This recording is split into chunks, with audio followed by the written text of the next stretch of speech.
বন্ধুরা দেখো, এই পাস্তা রান্না করব। পাস্তা রান্না করে দেখাচ্ছি। পাস্তার মশলাটা দেখাচ্ছি। এখানে আছে পেঁয়াজ কলি কুচি, পেঁয়াজ কুচি, রসুন কুচি, মটর, গাজর, এখানে আছে সস। জলটা ফুটে গেছে, পাস্তাটা দিয়ে দেবো। একটু ঢাকা দিয়ে দেবো।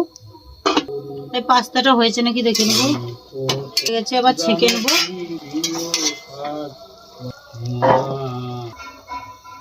পাস্তার মধ্যে একটু তেল দিয়ে দেবো, ওতে কারোর গায়ে না জল। কড়া গরম হয়েছে, কড়ার মধ্যে তেল দিয়ে দেবো, কুচি দিয়ে দেবো, পেঁয়াজ কুচি দিয়ে দেবো,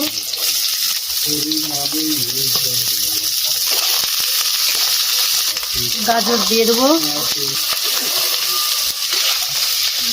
নেড়ে এগুলো ভাজা ভাজা করে নেবো।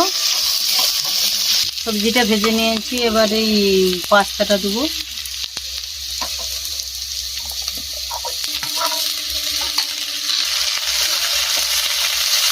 মতো লবণ দেবো।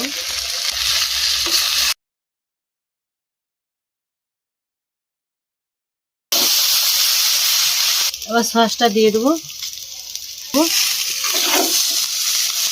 সয়া সস এক চাপা দিয়ে দেবো। সয়া সস দিয়ে একটু নেড়ে নিয়েছি, এবার ঢেলে নেবো।